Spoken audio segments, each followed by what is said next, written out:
राजेश ठाकर जी, अब मैं ओम सैनी जी के पास आऊंगा। आप बीच में कभी भी साइन ऑफ कर सकते हैं सर। जी सैनी साहब, आपने राजेश जी। जी की बात सुनी। सांप्रदायिकता का जो घिनौना चेहरा है, जो पूरे विश्व में हमारी बदनामी करवा रहा है, हम उसके ऊपर आज बात कर रहे हैं। और ये कोई इकलौता ऐसा इंसिडेंट तो है नहीं है। इसके अलावा हमारी एक और तस्वीर भी है जो झारखंड से निकली थी, जहां स्पेनिश वुमेन का उनके ऊपर अत्याचार किया गया। और तब विमेंस की, ह्यूमन राइट्स की जो प्रमुख थी, वो कहती हैं इससे सारे भारत को आप इस ढंग से मत समझ लो। लेकिन आज तो गली गली, मोहल्ले मोहल्ले में चोर उचक्के हैं, लुटेरे हैं, बलात्कारी हैं। और एनसीआरबी के आंकड़े देखो तो बताते हैं कि हिंदुस्तान में 58 लाख एफआईआर फाइल की गई हैं सर। 58 लाख सर, ये अपराध हुए हैं, इसका मतलब जिनकी एफआईआर फाइल की गई है। और भगवान जाने इनसे 10 गुना तो ऐसे हैं जो अपराध बेसिकली दर्ज ही नहीं किए जाते, जिनकी जो क्या कहते हैं। लेकिन हमारा ये जो कट्टरवादी सांप्रदायिक चेहरा जो विदेशों में जा रहा है,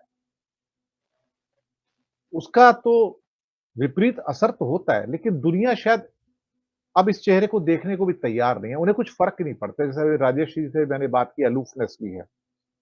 लेकिन हमारा समाज क्या अब इस स्तर पर आ गया कि अब हम कोई पूजा-पाठ कर रहा है, तो हम उसके पीछे से आके लात मारें?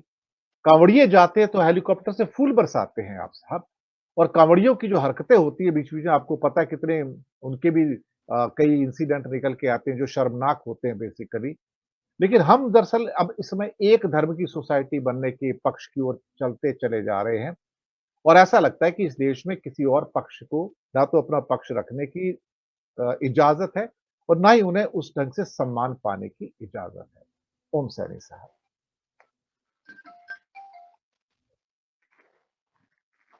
क्या आप बिल्कुल ठीक कह रहे हैं। ये दृश्य देखने के बाद में तो खासतौर से जिस तरीके से वो सब इंस्पेक्टर लात मार रहा था, वो देख करके लगता है कि ये क्या मेरा मुल्क है या किसी और मुल्क में आ गए हम लोग। ये इस तरह का एहसास होता है। लेकिन फिर साथ साथ में याद आता है कि कुछ इस बात की चर्चा तो जब अटल बिहारी वाजपेयी जिंदा थे तभी होने लगी थी। और उन्होंने भी कहा था गुजरात में जाके कि राज धर्म को तो समझना चाहिए। और राज धर्म के जो ना समझने की बात लेकर के, और इस देश का अभी जो शासक दल बैठा हुआ है, वो तो पूरी एक फहरिस्त रखता है इस मामले में।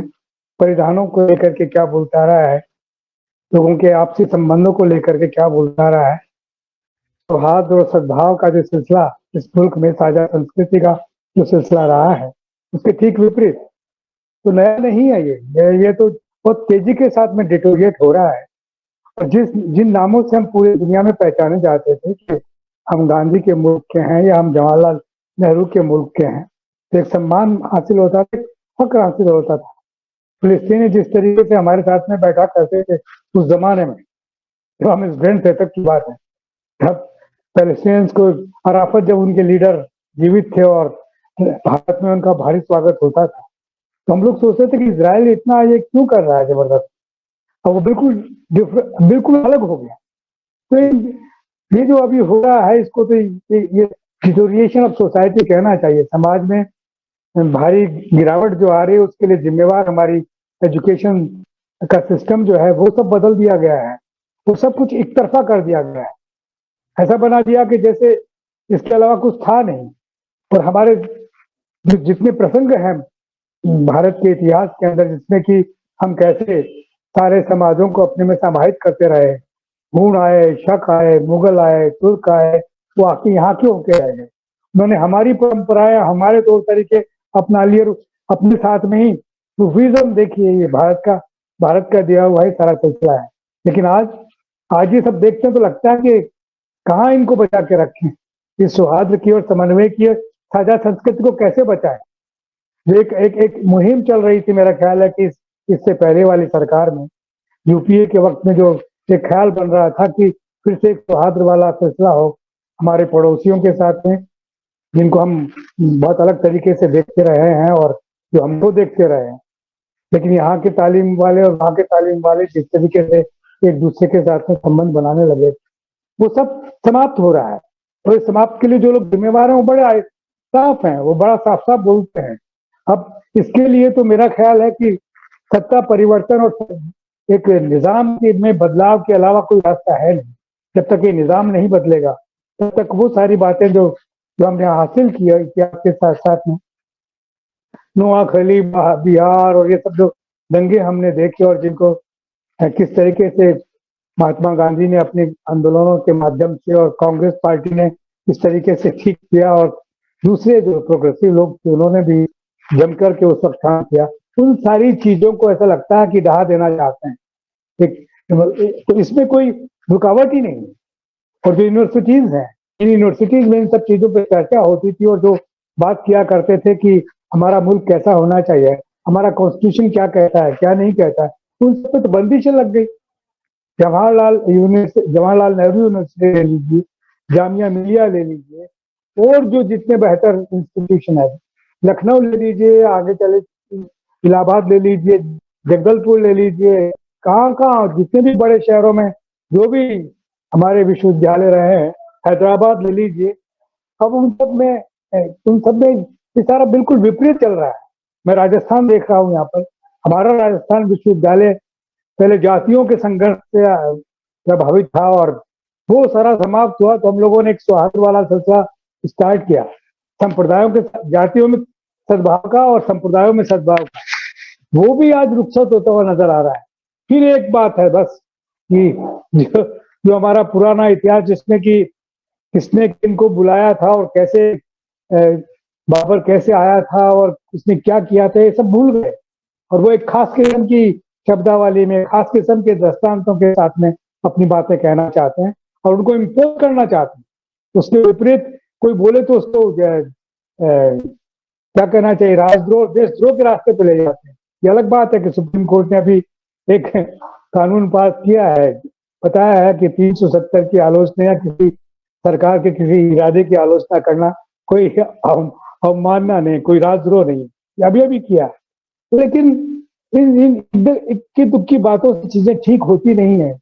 जिस तरीके से दिमागों को बिगाड़ा जा रहा है, ये तो देखिए आपने, ये जो मोहब्बत की दुकान राहुल गांधी ने प्रारंभ की और घूमे, तो उससे पता लग रहा है कि लोगों को एक तरीके से आश्वस्त हो रहा है कि हमारा सब कुछ पुराना भी जीवित है और हमें वैसे ही होना चाहिए।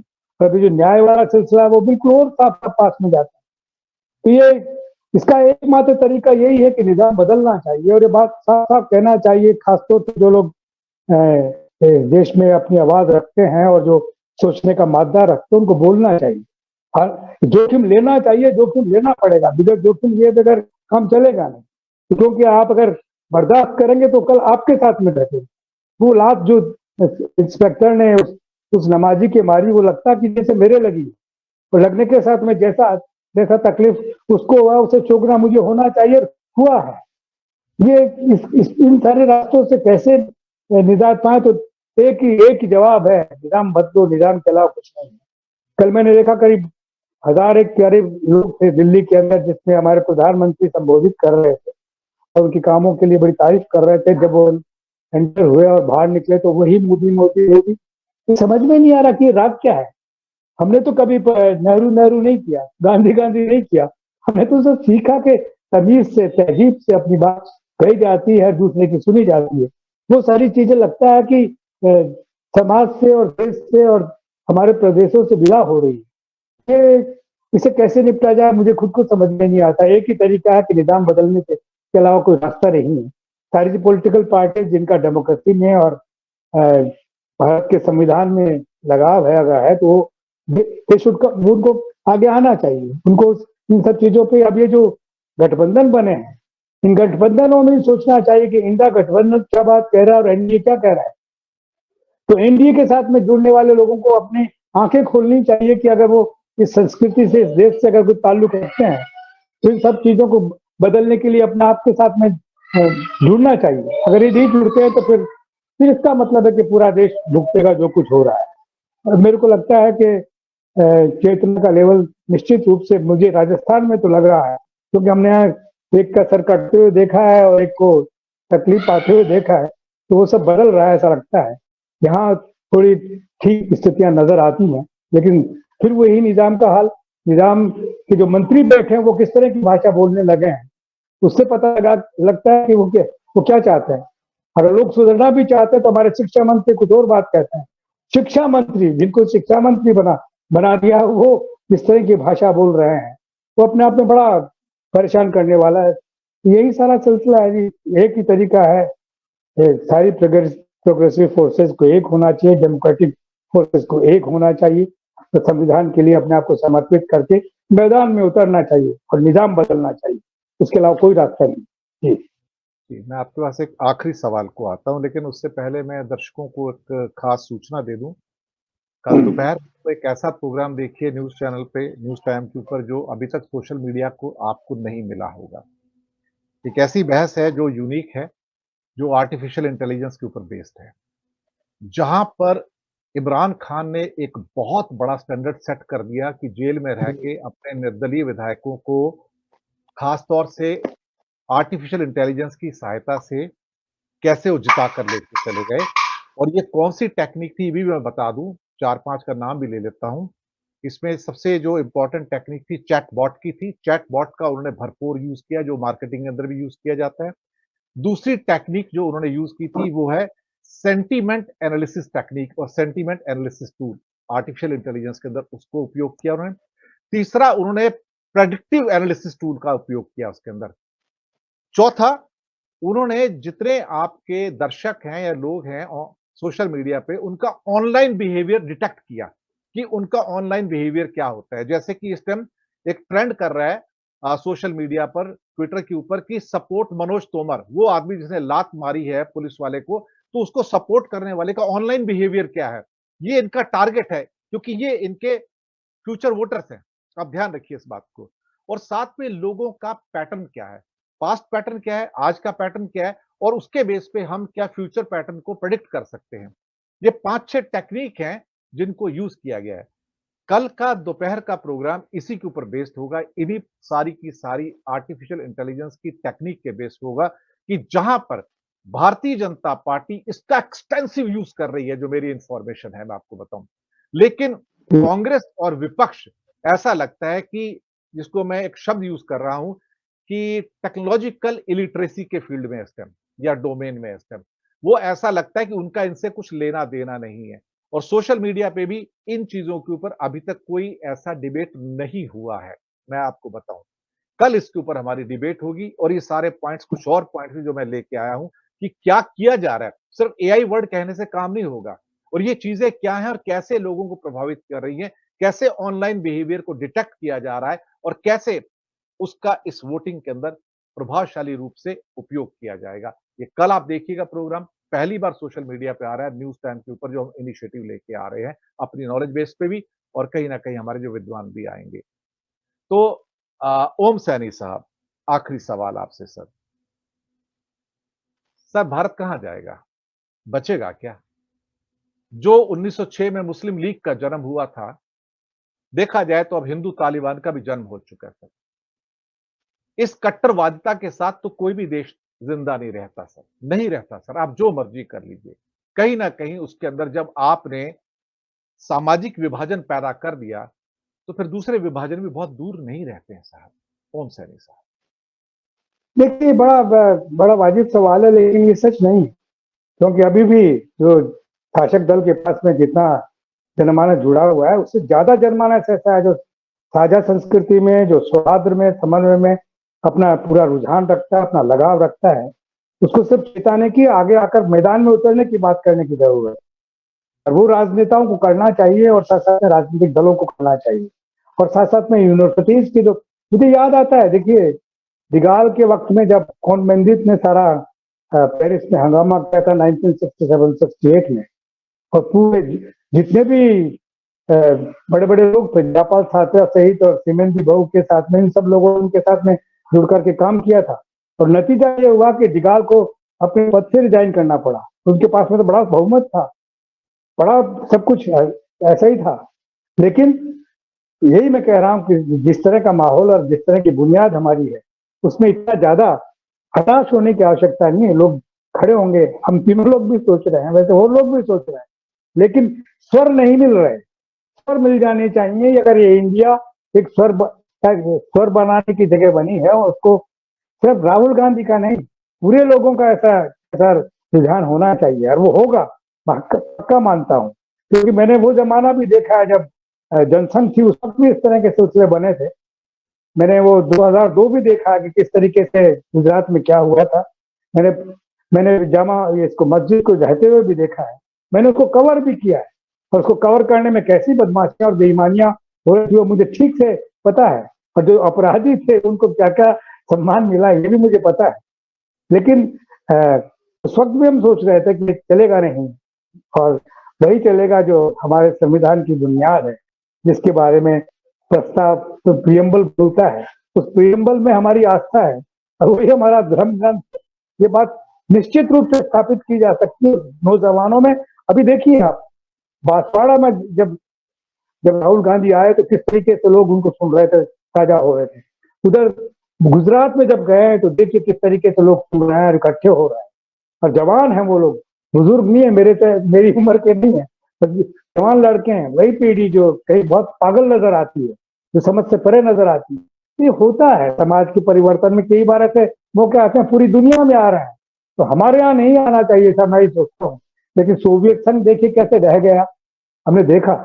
पूरा यूरोप कैसे समाजवादी और ब्रिटिश ताकतों से मुक्त होकर क्या हो गया। चीन को देखिए आप, कौन से रास्ते पे चले गए। ये सब होता है, लेकिन फिर भी बुनियादी चीजें कहीं नहीं जाती। तो ऐसा नहीं, अब मुसोलिनी या हिटलर पैदा नहीं होता है। अब तो उनके आडंबर पैदा हो सकते हैं, उनके क्लोन पैदा हो सकते हैं, लेकिन वो ज्यादा प्रभावी नहीं होंगे। ऐसा ऐसा होता है।